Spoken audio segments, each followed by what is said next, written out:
মানুষের পায়ের নিচে প্রথমে আছে মাটি।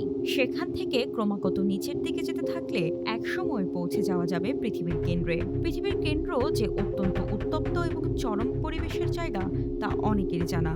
এবার সেই কেন্দ্রীয় অঞ্চলের অবস্থা নিয়ে নতুন একটি গবেষণাপত্র প্রকাশিত হয়েছে। তা থেকে মিলেছে চমকপ্রদ সব তথ্য। গবেষণায় ইঙ্গিত মিলেছে পৃথিবীর কেন্দ্রের চারপাশের সব পদার্থ পৃথিবীর নিজস্ব নয়। বিজ্ঞানীদের ধারণা প্রায় 450 কোটি বছর আগে থিয়া নামের একটি প্রোটোপ্ল্যানেটের সঙ্গে আদিম পৃথিবীর ভয়াবহ সংঘর্ষের ফলে চাঁদ সৃষ্টি হয় এবং দুটি বিশাল ভিন্নধর্মী অঞ্চলও তৈরি হয়। পরে সেই অঞ্চলগুলো পৃথিবীর গভীরে আটকে যায়। থিয়াকে সৌরজগতের শুরুর দিকের একটি মঙ্গল আকারের প্রোটোপ্ল্যানেট হিসেবে ধরা হয়। 80-র দশকে পৃথিবীর গভীরে অস্বাভাবিক দুটি বিশাল অঞ্চল শনাক্ত করা হয়, যেগুলোকে বিজ্ঞানীরা ব্লব নামে অভিহিত করেন। একটি আফ্রিকার নিচে এবং অন্যটি প্রশান্ত মহাসাগরের নিচে অবস্থিত।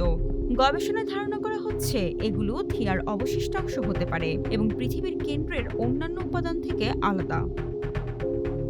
অ্যারিজোনা স্টেট ইউনিভার্সিটির অধ্যাপক স্টিভেন ড্যাশের মতে চাঁদ সৃষ্টির আগেই থিয়ার কিছু উপাদান পৃথিবীর ভেতরে প্রবেশ করেছিল। সেই উপাদানগুলো কোটি কোটি বছর ধরে পৃথিবীর গভীরে রয়ে গেছে এবং ধীরে ধীরে কেন্দ্রের দিকে মিশে যাচ্ছে।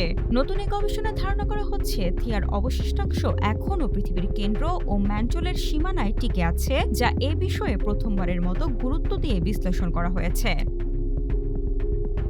বিজ্ঞানীরা বলছেন পৃথিবীর গভীরে থাকা বিশাল ব্লবগুলো সাধারণত ভূতাত্ত্বিক গঠন নয়, এগুলো প্রাচীন গ্রহ থিয়ার অবশিষ্টাংশ হতে পারে। শিলানমুনা ও অন্যান্য তথ্য বিশ্লেষণের মাধ্যমে গবেষকরা আদি পৃথিবী, থিয়া এবং তাদের সংঘর্ষের ইতিহাস সম্পর্কে আরও স্পষ্ট ধারণা পাওয়ার চেষ্টা করছেন।